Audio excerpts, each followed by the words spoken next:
এই বেঈমানের গোষ্ঠী, বেঈমানের গোষ্ঠী, ভালো মতো কান খুলে কথা শুনো।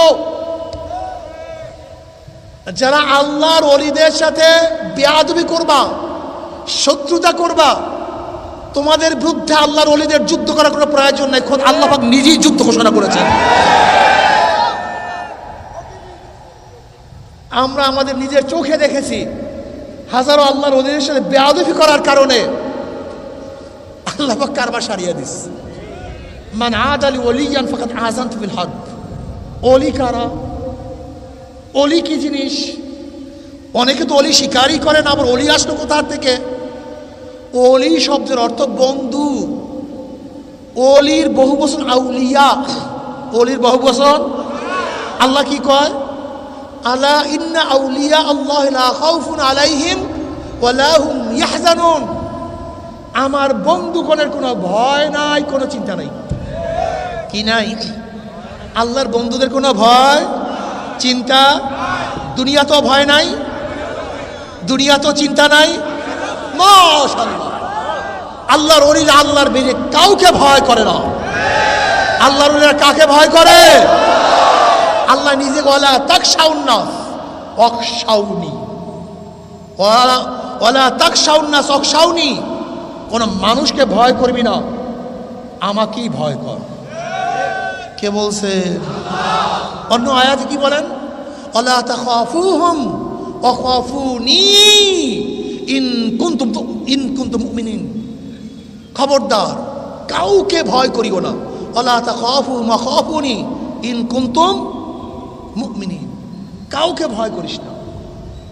ডিসি কেন, এসপি কেন, এমপি কেন, মিনিস্টার কেন, আমেরিকা কেন, রাশিয়া কেন, চীন জাপান কেন, দুনিয়ার কাউকে ভয় করা চলবে? মুমিন কাউকে ভয় করে না। কাকে ভয় করে? ওয়ালা তাখাফুহুম ওয়াখাফুনি ইন কুনতুম মুমিনিন। কাউকে ভয় করিস না, একমাত্র আমাকে ভয় কর। আল্লাহু আকবার। আল্লাহর ওলিদের ভয় নাই, চিন্তা। ওলি কারা? ওলি কি জিনিস? যদি আল্লাহ পাক ওলির পরিচয় না দিতেন তাহলে সমস্ত বাটপাররা, আমার মতো বাটপাররা বলতো আমি একজন আল্লাহর ওলি। আসলে আমি আল্লাহর ওলি না। ওলি কি? যার মধ্যে দুইটা গুণ। কয়টা গুণ? জোরে বলেন।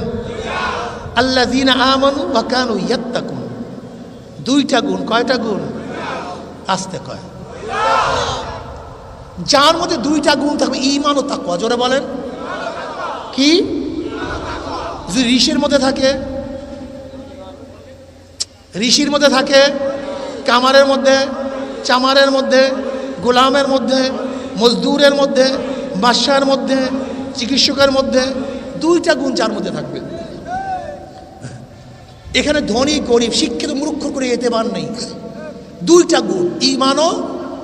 সেই কি? আপনি কি জানেন দিল্লির মসজিদ এর আর্কিটেক্টকে? দিল্লি মসজিদের, জামে মসজিদের বাদশাহ শাহজাহান। বাদশাহ শাহজাহান একটা মসজিদ স্বপ্ন দেখছে। মসজিদের ডিজাইনটা খুব পছন্দ হয়েছে। ওই স্বপ্নের মধ্যে নিয়াত করছে আমি একটা মসজিদ করব। ঘুম ভাঙ্গার পরে ইঞ্জিনিয়ার ডাকছে, ইঞ্জিনিয়ার সাহেব আমি একটা মসজিদ করতে চাই, আমাকে ডিজাইন করে দেন। বলে নমুনা বলেন। বলে স্বপ্নে দেখছি, নমুনা তো মনে নেই, নমুনা ভুলে গেছি। বলে আমি তো করতে পারবো না, এটা আমার কাজ না, আমাকে নমুনা বলতে হবে। এটা আধ্যাত্মিক লাইনের লোক ডাকেন। কোন লাইনের লোক? আধ্যাত্মিক লাইনের লোক ডাকেন। ওই জমানার সমস্ত বড় বুজুর্গকে ডাকা হয়েছে। আসেন বুজুর্গ সাহেব, একটা মসজিদ করতে চাই, ডিজাইন করে দেন। দেখেন বুজুর্গরা নিজের বুজুর্গি সুফায়া রাখে, গোপন করে, আর আমরা বুজুর্গ খালি প্রকাশ করি। ওই বুজুর্গ সাহেব বলতেছে আমি তো বুজুর্গ না, আমি তো বড় বুজুর্গ না। বলে কে বড় বুজুর্গ? বলে আপনার যে বাবুর্চি আছে, বাবুসখানায় যে বাবুর্চি, সে আমার চেয়ে বড় বুজুর্গ, আপনি তাকে ডাকেন। বাবুর্চিকে ডাকা হয়েছে। এই বাবুর্চি সাহেব আসো, তুমি এত বড় বুজুর্গ তো জানিই না, ডিজাইন করে দাও, স্বপ্ন দেখছি। বলে আমাকে ডাকছেন কেন? আমি তো বড় বুজুর্গ না। বলে কে? বলে আপনার যে মেতর, ওই মেথর আমার চেয়ে বড় বুজুর্গ, আপনি তাকে ডাকেন। এবার মেথরকে ডাকা হয়েছে। মেথর আসিয়ে বলছে, বাদশাহ নামদার, আপনি যে মসজিদ স্বপ্নে দেখছেন, এই মসজিদ কোনো দুনিয়ার নমুনার মসজিদ না, এটা জান্নাতের এক নমুনার মসজিদ। আপনি অপেক্ষা করেন, আমি ডিজাইন করে নিয়ে আসতেছি, একটু বসেন। এবার সেই মেথর কিছুক্ষণ পরে কাগজের মধ্যে ডিজাইন করে নিয়ে আসছে। বাদশাহ শাহজাহান বলছে, আল্লাহর কসম, আমি স্বপ্নের মধ্যে যে মসজিদ দেখছি, এই নমুনার মসজিদই দেখছি। আজকে যে দিল্লির জামে মসজিদের ডিজাইনার একজন মেথর, এই কথা কোথায় পেয়েছি? ভারতের ঐতিহাসিক গোলাম মুর্তুজা, ওই যে ইতিহাস লিখছে, চেপে রাখা ইতিহাস, ওই চেপে রাখা ইতিহাসের মধ্যে এই ঘটনা নিয়ে আসছে। অথচ মেথর কিন্তু আল্লাহর কথা কয় না। মেথর কিন্তু আল্লাহর ওলি। আল্লাহর ওলি হওয়ার জন্য বড় লোক হওয়া, মুহাদ্দিস মুফতি হওয়ার কোনো দরকার নাই। আমাদের হাজারো প্রিন্সিপাল, হাজারো মুহাদ্দিস, হাজারো মুফতি ফাসিক আছে কি নাই? কিছু বলে আছে কি নাই? অথচ বহুত বড় জানে, জানুয়ার কোনো অভাব নাই, জানার ব্যাপারে কমতি নাই। জানলেই আল্লাহর ওলি হয় না। যদি জানলেই আল্লাহর ওলি হইতো, তাহলে শয়তান আল্লাহর বড় ওলি হইতো। আপনি কি জানেন শয়তান কি পরিমাণের জানে? মোট কিতাবের সংখ্যা কত? 104খানা। এই শয়তানকে আল্লাহ পাক রব্বুল আলামিন 104খানার এলেম দান করছে। এই 104খানা এলেম শয়তানের কাছে আছে, শুধু ইজমালি না, তফসিলি ভাবে এত জানে। জানার ঠেলায় আল্লাহ পাক মুআল্লিমুল মালাইকা বানায়া দিস, ফেরেশতাদের ওস্তাদ। কিন্তু গোমরা আজাজিল মকরম হয়ে গেছে। জানলি আল্লাহর ওলি হওয়া যায় না, আর মূর্খ হইলি আল্লাহর ওলির থেকে গাফেল হয় না। হাজারো মূর্খ মানুষ আল্লাহর ওলি হয়ে গেছে, আর হাজারো বদমাশ মুহাদ্দিস লানাতুল্লাহ হয়ে গেছে। হেদায়েতের মালিক কে? এই না মনে রাখিয়েন, কত মাদ্রাসার ছেলে নামাজ পড়ে না, আর কত স্কুলের ছেলে নামাজ ছাড়ে না। নাই না, এই এলাকার মধ্যে নাই এরকম ঘটনা মনে হয়। হাজারো মাদ্রাসার ছেলে দাড়ি কাটে। এই যে দেখেন হেডমাস্টার সাহেব, একজন হেডমাস্টার, দেখেন মনে হয় যে পাক্কা একজন হুজুর। অথচ দেখবেন কত আলেম দাড়ি ছাটে নাই। আপনি বুঝেন হেদায়েতের মালিক কে? এর পাগল, হেদায়েতের বড় অন্য কেউ না, হেদায়েতের মালিক আল্লাহ। ওলি হওয়ার জন্য কয়টা গুণ বলছিলাম? কি বলছিলাম জানি? ঈমান ও তাকওয়া কি জিনিস? ওয়ালাহু সালাসু মারাতিব। আল উলা আত-তাওয়াক্কুল আলা আযাবিল মুখাল্লাদ বিত-তাবাররি আন আশ-শিরক ওয়া আলাইহি ক্বাউলুহু তাআলা ওয়া আলজামনা কালিমাতুত তাকওয়া। আস-সানি التذنب عن كل ما يؤسم من فعل أو ترك حتى الصغائر عند قوم وهو المتعارف باسم التقوى وعليه قوله تعالى ولو أن أهل القرى آمنوا واتقوا لفتحنا عليهم بركات من السماء والأرض। এই বলেন করণীয় আসতে কয়, বর্জনীয় যা করলে অথবা বর্জন করলে গুনাহ হয়, এমন জিনিস থেকে নিজেকে বাঁচায়া রাখার নাম তাকওয়া। নামাজ করণীয় না বর্জনীয়? যদি বর্জন করলে কি হয়? রোজা করণীয় না বর্জনীয়? বর্জন করলে কি হয়? পর্দা করণীয় না বর্জনীয়? বর্জন করলে কি হয়? মদ করণীয় না বর্জনীয়? ধরলে কি হয়? সুদ করণীয় না বর্জনীয়? গ্রহণ করলে কি হয়? ইমাম বায়জাবি করে ইসলামকে একটা জুমলার মধ্যে ঢুকাই দিছে, গোটা ইসলামকে। যেরকম সাগরের পানিকে একটা লোটার মধ্যে নিয়ে আসে, ইমাম বায়জাবি গোটা ইসলামকে ছোট্ট একটা জুমলার মধ্যে নিয়ে আসছে। করণীয় বর্জনীয়, যা করলে অথবা বর্জন করলে গুনাহ হয়, এমন জিনিস থেকে নিজেকে বাঁচায় রাখার নাম তাকওয়া। মনে থাকবে? এবার তাকওয়া বুঝেন তো? এখন বলেন তো, দাড়ি কাটা, দাড়ি ছাটা নেকের কাজ না গুনার কাজ? যদি এই কাজটা কেউ করে কিয়ামত পর্যন্ত ওলি হইতে পারবে না। বাংলা কথা বুঝে না। পর্দা যদি কেউ খেলাফ করে জীবনেও কথা করে না। কেন? গুনার কাজ করে। তো আমরা কি বলতে পারি? যে গুনাহ করে সে মুত্তাকি না, যে গুনাহ করে সে মুত্তাকি না, যে মুত্তাকি না সে আল্লাহর ওলি। এখন যদি বড় বড় ব্যানার টানায়া দেন বিশ্ব ওলি, গেট লাগায়া দেন, হবে না। আগে বোঝেন, এরপরে ট্রিট করেন কে আল্লাহর ওলি কে আল্লাহর ওলি না। বুঝবেন না মানি ইসলাম তো সহজ। ইসলাম কি সহজ? আল্লাহু আকবার। আল্লাহর ওলির পরিচয় পাইছেন তো? এবার আল্লাহর ওলি হওয়ার জন্য কি লাগবে আল্লাহ কয় হাদিসে কুরসির মধ্যে, মান আদালি ওয়ালিয়ান ফাকাদ আযানতু বিল হারব ওয়া মা তাকাররাবা ইলাইয়া আবদি বিশাইইন আহাব্বা ইলাইয়া মিম্মা আফতারাতু আলাইহি।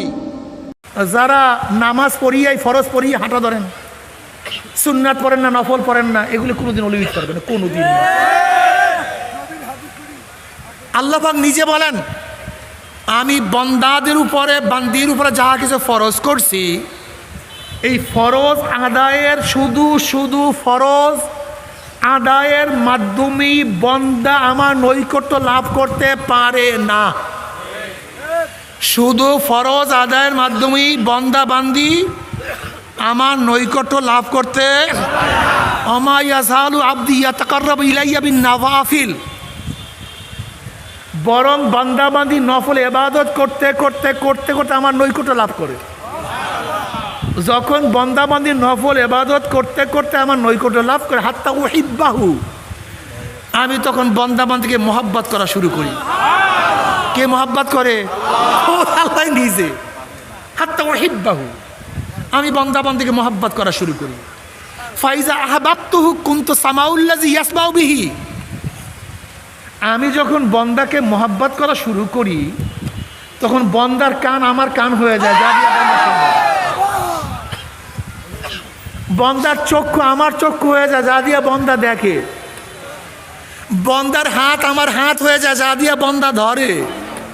বন্দার পা আমার পা হয়ে যায়, যা দিয়ে বন্দা চলে। ওয়াইন সারান লাউতিয়ান্নাহু, বন্দা যখন আমার কাছে চায় আমি দিয়া দেই। ওয়ালাইন ইস্তাআযান লাউইজান্নাহু, যখন আমার কাছে আশ্রয় চাই আমি আশ্রয় দিয়ে দেই। এখন বলেন তো কি আদায় করার মাধ্যমে আল্লাহ নৈকট্য লাভ করা যায়? মাশাআল্লাহ, বয়ান বুঝছেন।